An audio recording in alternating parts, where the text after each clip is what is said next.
This is a clove tree. Now, cloves that we use in cooking are the dried flowers that come from this tree.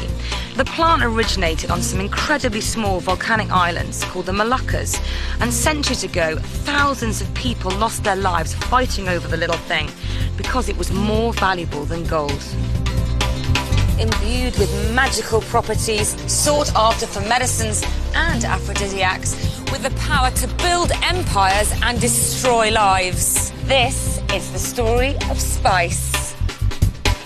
I'm Merrilies Parker, and I'm going on a voyage around the world with my chef friends Padma Lakshmi, who is in India and Spain, Tyler Florence, who is in Mexico. You may find the following scenes disturbing. And Peter Gordon, who is in China. It's pretty pungent stuff, this. Between us, we explore the colourful past of spices and how they have changed the way we eat today.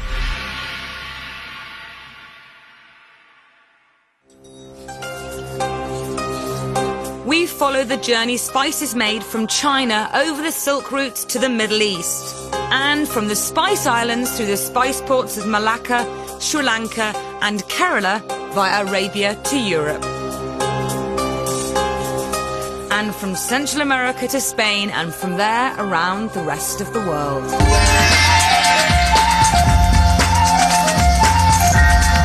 Spices can be the bark, root, bud, seed or fruit of a plant. They can be used whole and fresh, dried, or most commonly pounded into a powder. The word spice comes from an old French word meaning special. Spices came from lands at the edge of the world. Many people in the ancient world believed spices came from paradise. The Egyptians mummified their dead with cumin. The Chinese burnt cloves to commune with the spirit world. And some medieval Europeans believed nutmeg was the only cure for the plague.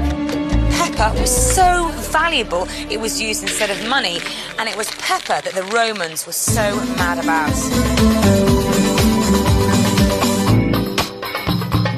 I'm in the Roman ruins of Baalbek, situated 50 miles east of Beirut in Lebanon. Here in Baalbek once stood the most impressive temples outside of Rome. They took 10,000 slaves over 200 years to build. And I have to say, this place is totally overwhelming.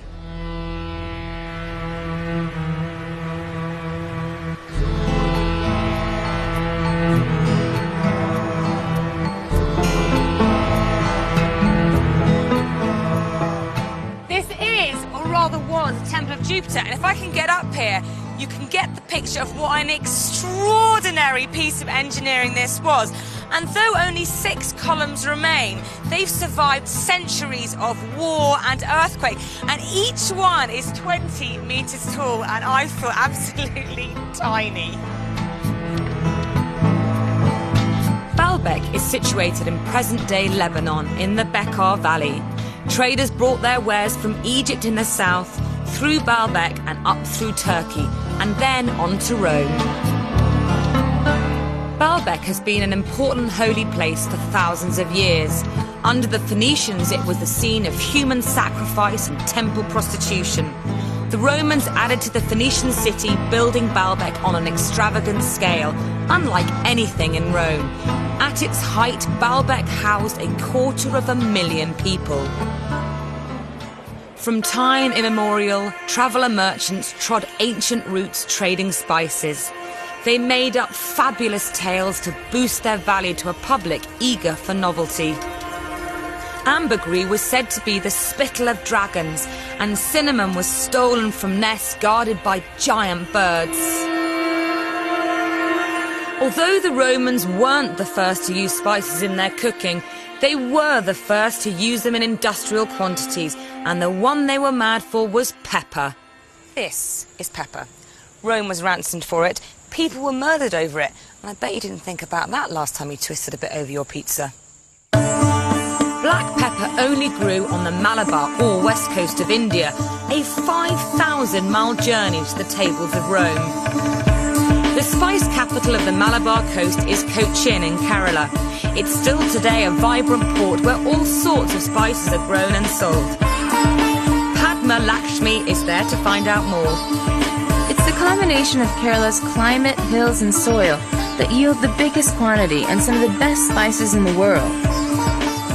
Black pepper is the king of spices here. It's also known as black gold. Ara kilo black pepper tango?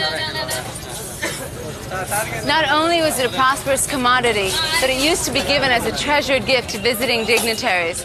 And black pepper and white pepper are actually the same thing. They're just picked and treated differently. This black pepper is picked when the corns are still green, and then it's laid out on terraces called barbecues, and they dry them in the sun until they get black and shriveled. And it's much more aromatic than white pepper, and it hits the tip of your tongue. White pepper is the same berry, only it's picked when the berry's red, and it's soaked so that the outer husk is removed, rendering it much milder than the black pepper. And when you eat it, it actually hits the back of your throat rather than the tip of your tongue. From Rome to the west coast of India was a 3-year round-trip boat ride. But during the reign of Emperor Tiberius, sailors discovered they could use the monsoon winds both there and back and make the trip in a year. So even more precious pepper poured into Rome.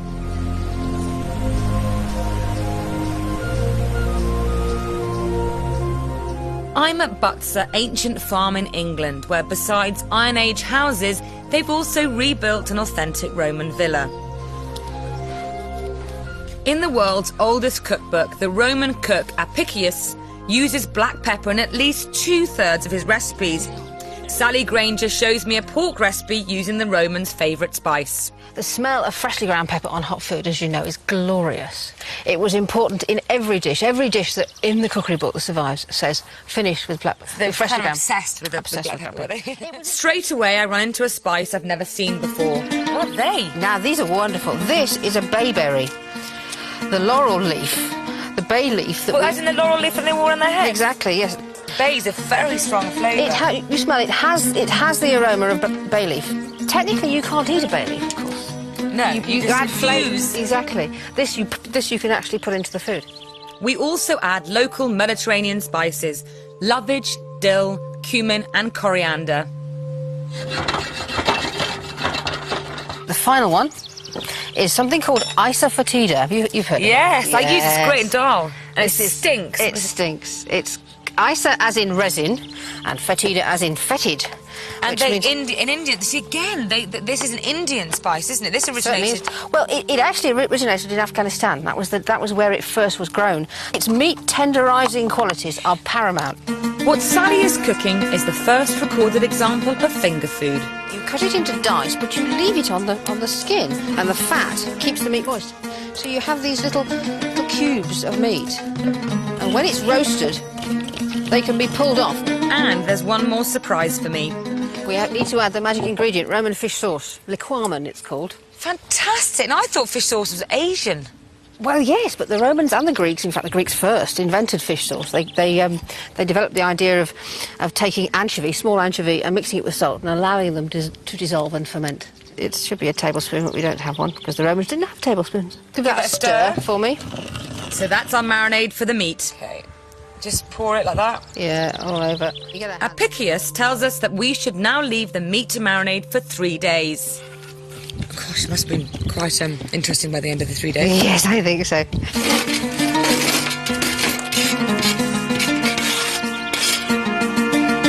This is the kind of oven a well-off Roman would have taken with him on his travels. Sally puts the coals on the top of the oven, creating even all-round heat. While the meat is cooking, we make a sauce out of pepper, lovage, sweet wine and fish sauce. Whoa! 40 minutes later, the lid comes off. Oh, wow! Look at that! I think we can safely say we're done. We're a little bit toasty. It smells awesome. Oh. It's good, isn't it? It's like rib or something. You just want to lick your fingers. Oh, I know. Beautiful. Thank you so much. It's delicious.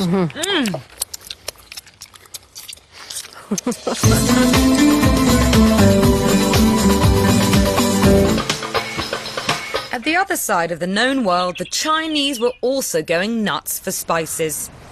When the Romans and their ambassadors arrived in India, they heard Chinese being spoken, and that was because the Chinese had been trading in spice as early as 200 BC. Now that's 1,000 years earlier than any European had even set foot on the Spice Islands. From China, merchants had for centuries used overland routes to Persia, routes that became known as the Silk Routes. But now the Chinese were discovering the Indonesian islands to their south. Nutmeg and mace came from the Banda Islands, the only place in the world where they grew at that time. Nutmeg is commonly used in fillings for pasta, often with spinach.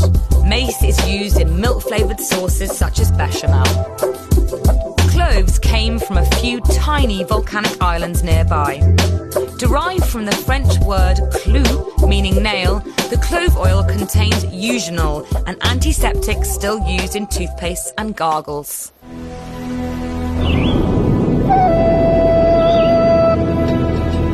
My friend Peter Gordon travels to remote South China, where the Yao tribe have used imported cloves in their cooking for centuries.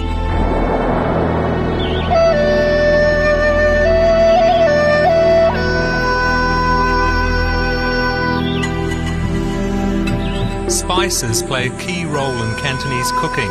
The Yao have always been farmers, and their indigenous produce has influenced their recipes. And one of the most vital ingredients grows here in northwest Guangdong. These are star anise trees, and the star-shaped pod has an intense aromatic and slightly sweet flavour. According to Chinese medicine, it's good for coughs, stomachache and breath freshening. And of course it's also an essential ingredient in five-spice powder. The recipe for a traditional five-spice powder is equal quantities of indigenous Szechuan pepper, cassia or Chinese cinnamon and star anise, along with fennel seeds originating in the Mediterranean and cloves from the islands to the south.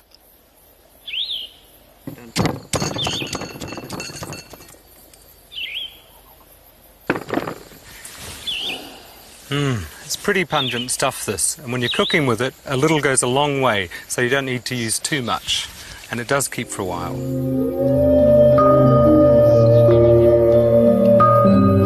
Peter meets Sun Mai, who still cooks in the traditional way. I bought you a present, some five-spice powder that I made earlier. What do you think of that? Nice. Nice? That's nicer than nice. I ground that myself, it's wonderful. Okay, what are we going to do? Now first you have to chop the chili, some ginger. Okay, and this garlic, I've never seen this before. It's like one clove of garlic is the whole head. That's wonderful. Yes, we only use it for cooking pork. Oh, perfect for this dish then. While the Romans spiced their pork with black pepper and Mediterranean aromatics, in China they cooked the same basic dish using the spices of the Far East, making for a completely different taste. In Sun Mai's kitchen, they cooked the pork in a sauce made of sugar, ginger and chilies. Now you need to add some water, soy sauce and rice wine. They add some shiitake mushrooms and dried plums. Then leave it to cook for an hour and a half. Oh, it smells delicious. Yes. Delicious, yes? It's even better with boiled rice. The ingredients from dishes like this show that spices had been flowing to and fro between China and Europe for ages, and that was thanks to some powerful middlemen.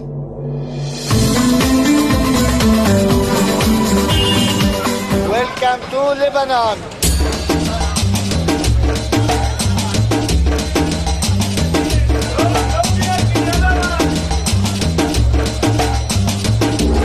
Europeans were mad about spices, but where spices came from, Christians feared to tread, so they used the Arabs as middlemen. Cities like Byzantium, Alexandria, Cairo and Tripoli here in Lebanon became immensely wealthy on the back of the spice trade. Arabs took control of all the key spice ports of the Mediterranean as Islam spread from Arabia west towards Morocco and east to the Malabar coast in India. Now I'm here at a caravanserai, which is kind of like a camel motel where over 1,000 years ago camels laden with spices would come to rest after their long and incredibly hard journeys across the Arabian deserts. Later, restaurateur Nazi shows me the spices I need for traditional Lebanese cooking. I can see cumin. Spied it here. Smell it. Can I have a smell? Huh? Jamon. I can taste it myself. Yeah, I love it. Nice, too fresh. It's great. Cumin has a sweet aroma with a mildly bitter taste. It's native to the eastern Mediterranean and has been used for over 5,000 years. It was thought in medieval Europe to encourage faithfulness. Can I have a small bag, please? Yeah. And what else is a classic spice you'd have in meze? You have cinnamon too. Cinnamon? Wow, they're the most enormous cinnamon sticks I think I've ever seen. Because we never buy them at home. I think people don't even realise it's a bark. We don't get cinnamon sticks like that back home, do we? It's enormous. No, we have it already, not grounded, but small sticks. It's definitely not ground, that, is it? I don't think I need the whole bag. I'll take one stick. No problem. Okay, thank you very much. Is there anything that you think I shouldn't leave Lebanon without? I think Any there's spice? another thing, something traditional thing here. They use the sumac. Sumac. Can I try some sumac? Meter gram sumac. And is sumac a mixture of spices? It's a kind of a tree, exactly, you know. It's a tree. It's actually a spice itself.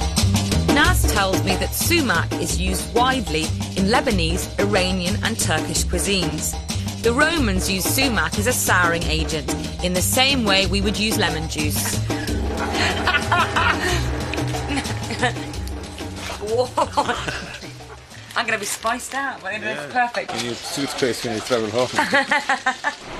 Naz introduces me to another delight of Lebanese life, cardamom-flavoured coffee. Wow. Taste of cardamom is, it's quite strong. That's going to pick you up for me. It's going to pick you up in the morning. Cardamom is part of the ginger family and grows in southern India. Hand-picking is essential so as not to damage the pods, which is why cardamom is one of the most expensive of all spices. Arab traders became addicted to cardamom coffee, known as galwa. Good manners dictate that you drink at least 3 cups, which gets me out of my seat.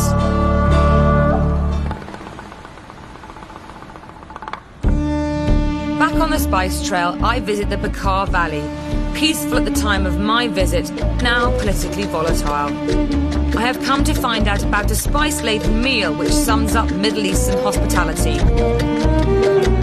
Anissa Helou introduces me to 2 staples of meze, which are Middle Eastern appetizers.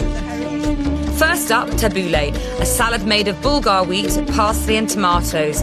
It's found all over the Middle East, but the Lebanese version is special. In Lebanon, they use spices in it. It has cinnamon, 7-spice mixture, pepper. And you know the thing about cinnamon? In the old days, it used to be considered an aphrodisiac. And in the harem,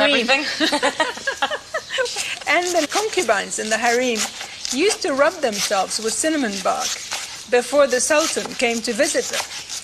But, you know, they should have, all of them smelled of cinnamon. I don't know which one he chose and how he chose them. But apparently it was a real turn-on.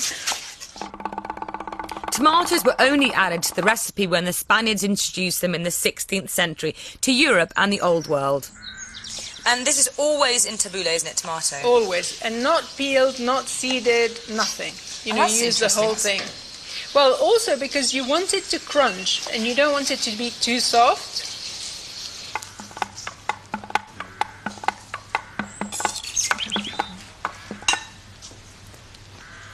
We throw in the Bulgar wheat, but just a handful.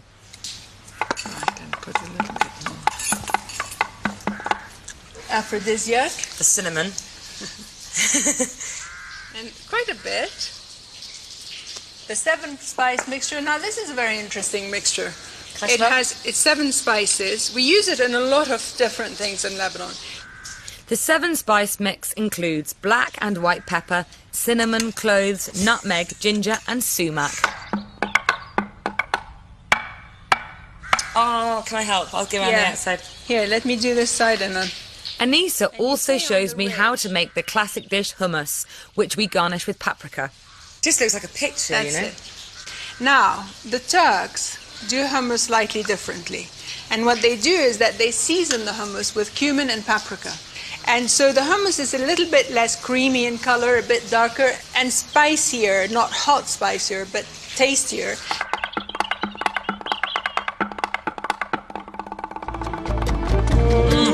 So light. Meze is the perfect al fresco food. Fresh, healthy and completely delicious, and full of the spices indigenous to this part of the world.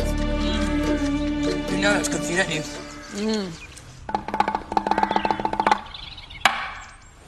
Another spice native to the eastern Mediterranean is saffron. The Arabs took it west with the spread of Islam into Moorish Spain, where 70% of the saffron now grows. Padma goes to Spain to tilt at windmills. The region of La Mancha is best known for Don Quixote and those famous windmills, but it's also the place where Spain's precious crop of saffron is harvested. Saffron comes from the delicate crocus flower which blooms for only a few weeks a year. The fragile red stamen inside the flower must immediately be hand-picked. This painstaking labor is celebrated at the World Championship of Saffron Picking. It takes about 200 flowers to yield 1 single gram, which is why saffron is so expensive. Down on the coast in Neja at Io's place, Padma finds out just why the Spaniards go to so much trouble for saffron. The answer is paella, and Io is the master of this iconic Spanish dish. And this is the most important part, saffron. This is what separates a mediocre paella from an authentic Spanish paella.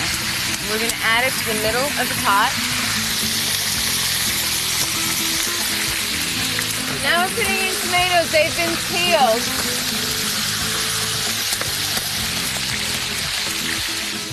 At this point, we're going to add some green peppers.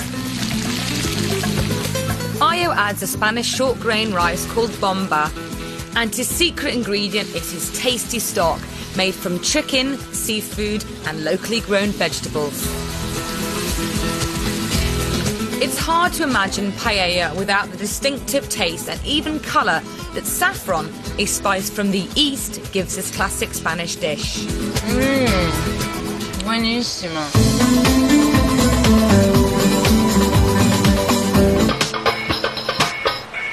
Around 1,000 years ago, a tiny nation-state formed an unlikely bond with their former arch-enemies. I'm at a Crusader castle here inside on Lebanon. I'm going to have a look around. How much is that? 4,000. Thank you very much. Perfect, that's 4,000. That's about $2.50. The Arabs were key players in the spice trade for centuries, but when they joined forces with Venice, the modern era for spices was born. The Crusaders arrived in boats belonging to the Venetians, who acted as bodyguards and taxi drivers, and once here, the Venetians lost no time in doing the spot of trading.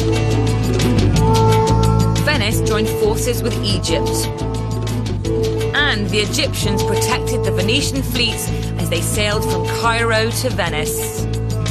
By the end of the 12th century, thanks to spice, Venice was the richest state in the world.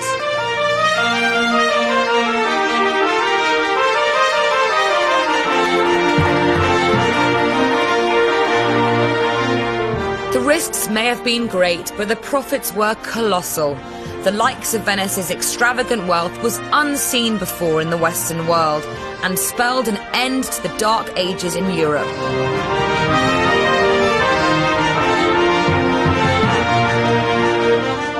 The Venetians transported spices over the Alps to the tables of the rich northern Europeans.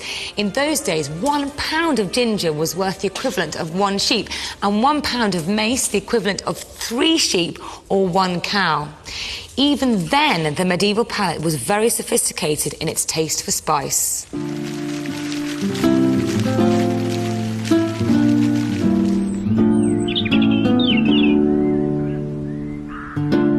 Hampton Court Palace in England was in its day the grandest, most sophisticated palace in Europe. Henry VIII was the gourmet king, and the cooks in his kitchens often cooked up feasts for 600 people. In the kitchens of Hampton Court, I am introduced to some spices I've never heard of by food archaeologist Richard Fitch. This one here? Those are grains of paradise. They're also called the Malagueta pepper, the alligator pepper, or the Guinea pepper. They all come, all the same name for a pepper that comes from the Guinea coast, from West Africa. Grains of paradise are distinctly feisty. This I don't recognise here. What's this one? That, which looks like juniper berries, they are in fact cubebs, also called the Javan-tailed pepper. It's not a true pepper, it's a berry, dried berry, but it had a peppery taste. Grown mostly in the wild in Sri Lanka and Indonesia, cubebs are the dried, unripe fruits of a member of the vine family. Richard shows me how to make beef stewed. Well, we need to cut it up into small, what they call gobbets, or mouth-sized pieces. That's brilliant. The whole point... You know, you almost know what that means just by that. That's exactly what it says. You've got to cut it up. The idea is to make it easy to eat. The 15th century recipe, beef stewed, basically just means stewed beef in Middle English. Then come the spices. Grains of paradise. That's mace. Some of that in. That's the cassia bark. The long pepper. And a pinch of cloves. He adds a huge amount of diced onions to the pot. And some finely chopped parsley and sage. We leave it to cook for 4 hours. This slow reduction of the sauce was designed to blend the flavours and tenderise the meat. I mean, it smells amazing. The colour's quite kind of dull. Yeah, it's the trouble with what we like to call history food, that until you get all of the ingredients from America, like the tomato and corn and so on, it's beigey, browny, muddy coloured. But fortunately, we don't taste with our eyes, we taste with our mouths. Exactly. Can I taste?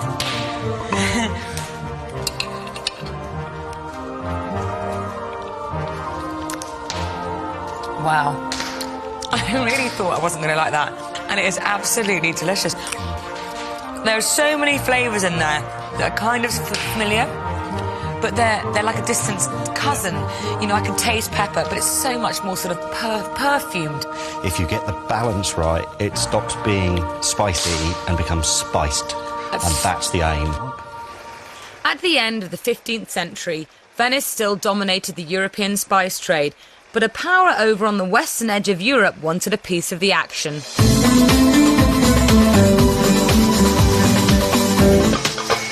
The Portuguese grew tired of the Venetian stranglehold.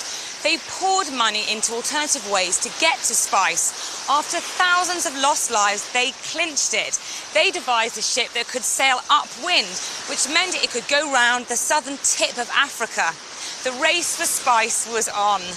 The Portuguese were the fiercest pursuers of spices because Lisbon lay at the far end of the old trade routes, so for them, spices were really expensive.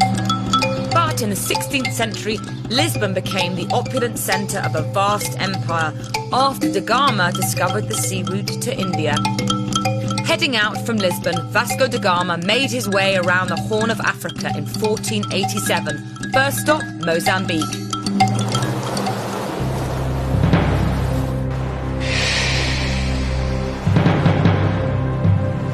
In Mozambique, the Portuguese started a slave colony and built the fort of São Sebastião, the biggest European settlement in East Africa.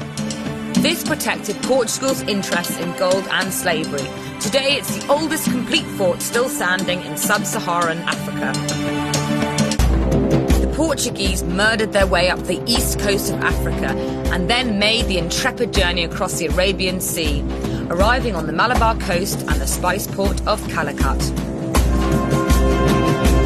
The Portuguese braved shipwreck, piracy and scurvy to cross the dangerous expanse of the Indian Ocean.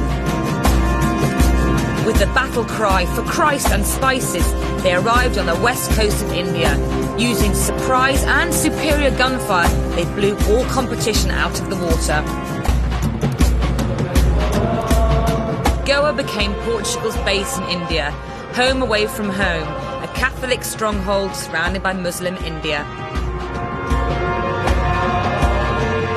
Like the Chinese and the Arabs before them, they came for India's fantastic spices: pepper, cardamom, turmeric, ginger, and cinnamon. India's keynote dish, the biryani, makes use of many of the spices which brought the Portuguese to India, but many more spices are from the far ends of the spice trails. Can you guess which are native to India? Padma is on the case. Master Chef Mehboob Alam Khan invited me to his home to cook his specialty, the biryani. Please give me that ginger garlic paste. Garlic and ginger. Now this is a common ingredient for most of the Indian cooking, you know. You also give me some turmeric. Where did you learn to make this biryani? Oh, at my house, from my mother. Give me the red chilies. Some cinnamon stick. Elaichi, cardamom. And you leave the shell on. Now give me some onions. These have been fried, correct? This is fried, crisp fried onions, you see. And now you see I crush them with my hand. Now give me the lemon juice that is there. Mint, coriander, green chilies, all chopped together. Okay. Now this is our basic marinade, you see. Now we will be adding a little of refined peanut oil. Mehboob leaves the sumptuous mixture to marinate for 45 minutes. Then he adds the rice. And what's this? Now this is saffron, boiled along with milk. Whole milk.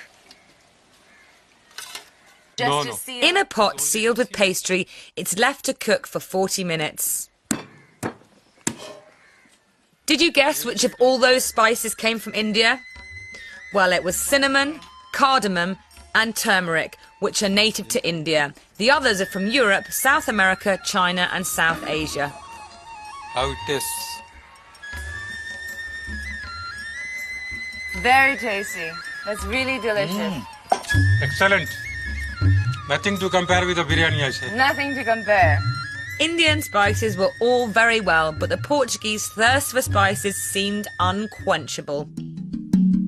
From the Indian ports, the Portuguese moved to Malaysia, where they captured the port of Malacca, a bottleneck through which all ships had to pass en route from China to India.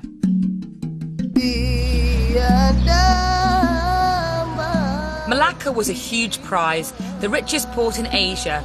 By the time the Portuguese arrived in 1511, Malacca was already a wealthy centre of trade for the Chinese, the Indians, the Thais, and the Indonesians. It was also a jumping-off point to the Spice Islands to the east. As one medieval chronicler put it, whoever is the Lord of Malacca has his hand on the throat of Venice. In Malacca today, you can still see the influence of the Portuguese in a number of their traditional dishes. Steamed and dry-fried sambal crab, green cancon tossed in blanchan, a spicy prawn paste, and Portuguese-style prawns, spicy fish baked in banana leaves, and the classic curry de bal, or devil's curry. All these dishes blend elements of Portugal and its former colonies in Africa, Goa, and here in Malacca. Rice, of course. Oh my goodness, look at that crab. The Portuguese had sewn up all the most valuable Asian ports, but they had a rival, the Spanish. And while the Portuguese had gone east, the Spanish headed west. Christopher Columbus tried to pass off the seeds of this tree, the allspice, as pepper because he was under huge pressure from his sponsor, the King of Spain. And although it does have hints of pepper, it also smells a little bit like cinnamon, cloves, and nutmeg, which, although delicious, is not quite the same thing. Christopher Columbus sailed from Europe in search of spices in 1492. But when he landed in Central America, he discovered a whole new world of tastes. Tyler Florence is in Mexico to try them.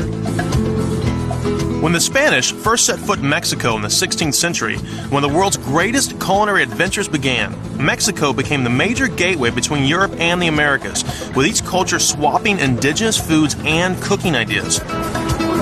The Spanish were amazed to find a whole host of new fruits and vegetables they'd never even seen before, never mind tasted. In fact, a lot of our favorite foods actually originated in Mexico. Europe had no idea what a tomato was until the 16th century. And when Spain started colonizing the New World, they discovered that Mexico was a major player in the culinary scene. And things they've given to the New World is a list you probably take for granted on a day-to-day basis. I mean, things like vanilla, chocolate, pineapple, chilies, avocados, beans, green beans. It just goes on and on. Imagine cooking without this little guy. Viva Mexico. But probably the greatest gift to the world's spice palette was the chili pepper. Tyler meets up with Patricia Quintana, one of Mexico's top chefs. You know, Mexican cooking wouldn't have the same fiery soul without the chili. There are 300 varieties of fresh chilies that grow here and many more dried. And today, we're here with one of the matriarchs of Mexican cooking, Patricia Quintana, and she's going to walk us through this whole chili thing. What do you have today?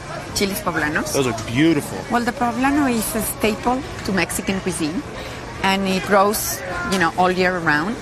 And so they're very accessible, and it's also, guys, check this out. This is really beautiful. The poblano has a large cavity inside, so they're really great for stuffing inside. You can pretty much stuff anything, beans and cheese. And seafood and goat cheese. But you have to get these little guys out, these little spicy devils. That's what the heat is right there. The poblano is one of the milder chilies you'll find in Mexico. The general rule is, the smaller the chili, the hotter the flavor. What Patricia has just been explaining to me, that chilies are measured for heat on a scale called Scoville units. And basically it's a number system that describes how hot a chili really is compared to other chilies. And if you think about sort of a Richter scale of seismic activity, but on your tongue, let me give you an example here. Let's just say a lonely jalapeno rates about 2,300 on a Richter scale, which is pretty hot, right? Very hot. But the king daddy of all chilies, the habanero, 300,000. Tyler heads to the state of Veracruz, where vanilla's grown. Mexico is the birthplace of vanilla. It was the Totonacs, a local indigenous tribe, who discovered the orchid that produces the vanilla pod. And to this day at harvest time, they celebrate these prize pods in a very unique way.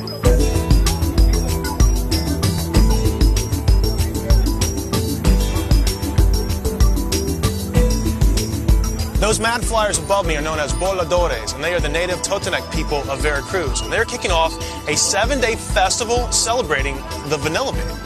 Look at that. 3 times a day for the week-long festival, the voladores take their life into their own hands, suspended from a twisting, falling rope for up to 15 minutes.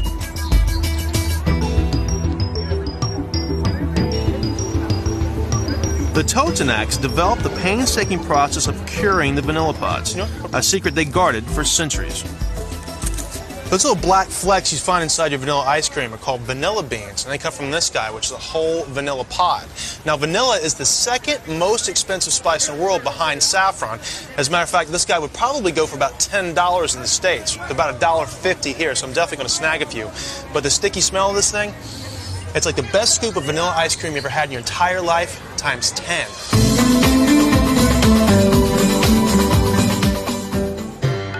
Meanwhile, back in Malacca, the Dutch were closing in on the Portuguese. This is the entrance to the Malacca River, and it's hard to imagine that this tiny river mouth was the gateway to possibly one of the most important trading centres in history. It was actually here in these warehouses over 200 years ago the Dutch East India Company would have been loading tons of spices onto ships to go back to Europe, and the air would have been heady with the smell of cinnamon, cloves and nutmeg.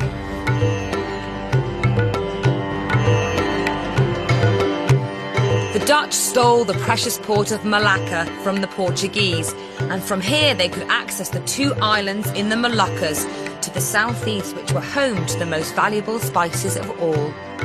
Like cloves, the fabulous fruit of the nutmeg was originally only found on the Moluccas, and possibly it was as valuable because it had 2 spices. The inside was nutmeg and the outside was mace. Now the outside here is the fruit and tastes delicious. The beautiful red outer skin when dried becomes mace, and then inside, the black bit, that's our nutmeg. The islands of the Moluccas were hard won by the Dutch. The largest of them was only 10 miles wide, and finding them in the Indonesian archipelago of 16,000 islands without a map was like finding a needle in a haystack. The journeys were epic. The island coastlines were hazardous, and there was a huge risk of storms and shipwreck. Savage people were rumoured to live there. The Dutch protected their spice possessions aggressively and gained a monopoly on nutmeg and cloves by slaughtering the island's 6,000 natives. They kept prices artificially high by burning huge bonfires of nutmeg. Anyone caught trying to steal a nutmeg was immediately put to death. By the middle of the 17th century, Amsterdam was a new power in the world trade in spices. But in what could be the boldest act of industrial espionage, a single man was about to fatally undermine the Dutch monopoly.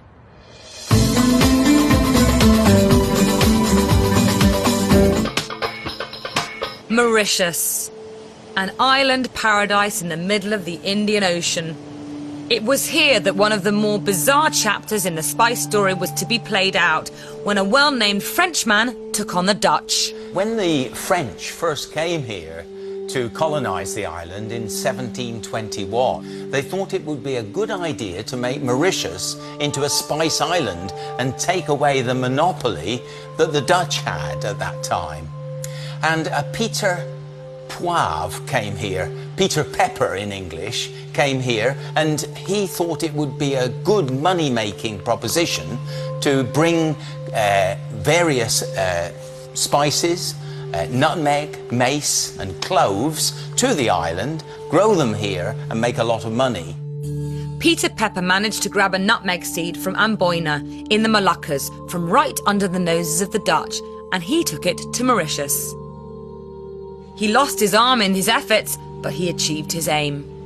When he became governor in 1766, he went to the large house in Pamplemousse called Montplaisir, and he actually had 100 acres of garden devoted to spices. Peter Pepper's move symbolically spelt the end of the Dutch era, but the French didn't get much of a look in where spices were concerned. There were other lone adventurers out there on the high seas, and a galleon was a floating fortune.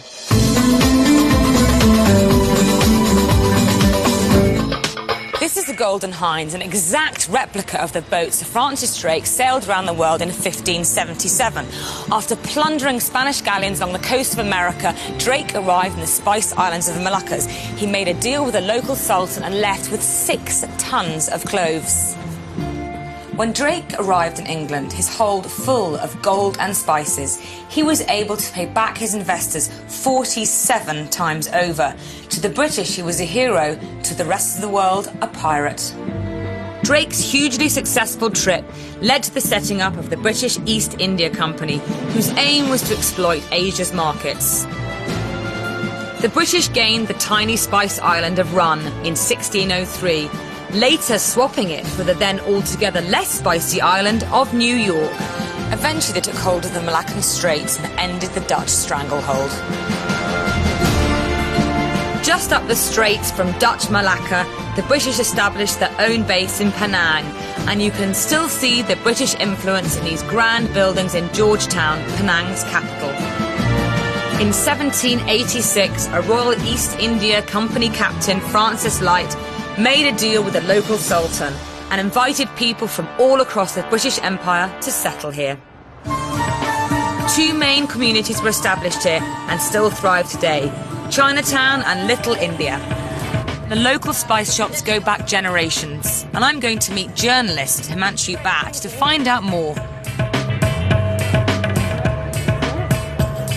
This is Mira Saib. My family has been shopping here for the last 30, 40 years. Obviously, some of these spices I recognise. I mean, like things like star anise and pepper and cloves. Would they all have been shipped in from India? Originally from other places like the Moluccan Islands, Sri Lanka, Kerala in India. It's a fantastic shop. I tell you, it smells just... I literally close my eyes and I could be in India, you know? It's fantastic. Today, spices are very much part of the food of multicultural Malaysia, where amongst others, the Chinese, the Portuguese, the Dutch and the British have all stopped off.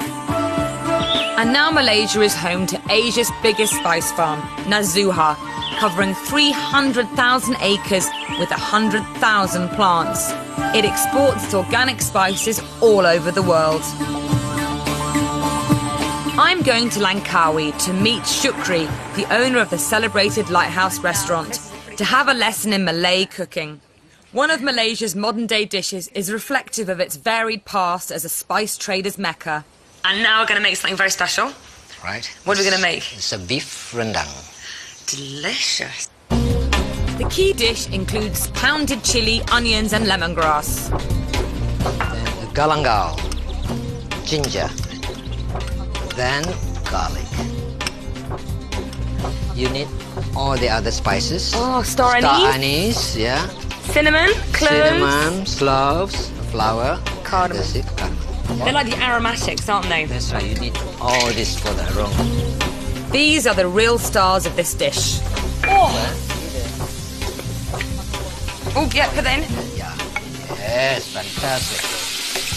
Yeah, right. Great. Yeah. Now is the time for us to put our beef. But there is one last magic ingredient. Another great aromatic. Turmeric leaves. Yeah. Oh, turmeric leaves. Obviously, I've seen turmeric. Does it smell like turmeric? Yeah, it smells turmeric. The reason we use the leaf because the leaves have more aroma. All you have to do is just shred it into pieces, yeah. We add kaffir lime leaves and coconut milk. The secret ingredient is pounded toasted coconut flesh called keriset. It's really going to thicken it up even more. It's supposed to be quite dry, isn't it? Yeah, it's supposed to be dry. I'm going to try. Can I have a sneak preview? Please, yeah. I'll do the same.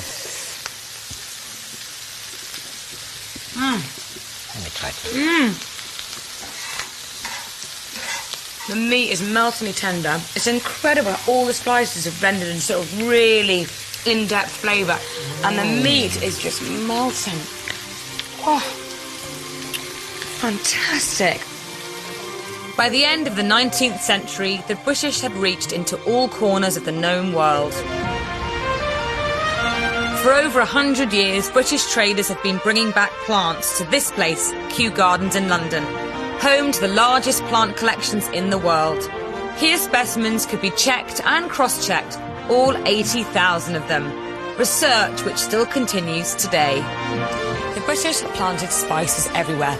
Black pepper in Singapore, nutmeg in Grenada, cinnamon in the Seychelles and ginger in Jamaica. Spices really had gone global.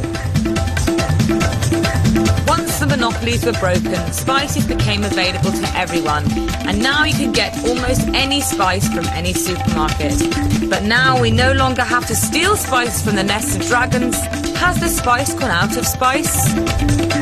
Right in my own neighbourhood, Notting Hill, London, I meet Birgit Erat, modern spice entrepreneur, to find out the state of spices today. What's happened? What's happened to the spices? Mass produced. They have cash crops. You know, right. The demand now is so high on spices. They produce three crops a year on the same field. I mean, can you tell me what nutrients are left in that root of the cumin or the coriander or the cardamoms? Like in certain places, especially the mass-produced ones, they're allowed to take 33% of the volatile oils out of spices to use as flavourings in the food industry. And then they have to come in with chemicals to make that up again. But do you think that there's, you know, it's happened in other types of farming, is that people are now craving the real thing again? You know, people started to write about it, people like you opening shops. Yeah. So, you know, hopefully there's still a market for the small people that are doing things right. The spices are really coming again, but real spices, not what you get in the supermarket. You know, when people buy saffron, and I tell them it takes like 80,000 flowers to make 1 ounce of saffron, you know, or vanilla pods take 2 years to grow and it's still hand-pollinated. It's sexy, it's still there, and you use that and you appreciate what you use. It's easier than pouring some ready-made sauce over some pasta. You know, you're making it from scratch. It's love, it's from the heart. Inspiring, and it's just, you know, the smell and the touch of it is just, you know. Today, spice trails cover the world. Now, cumin from the Middle East is often associated with Mexico, while chilies from Mexico are now used more in places like India. Fennel seeds originally from southern Europe are used more often in China.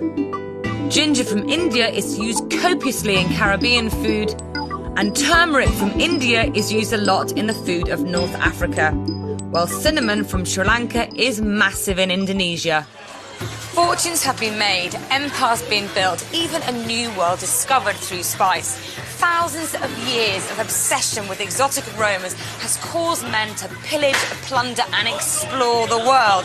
So next time you look at your spice rack, seeing those spices go stale, just think of the epic journey they took to get there.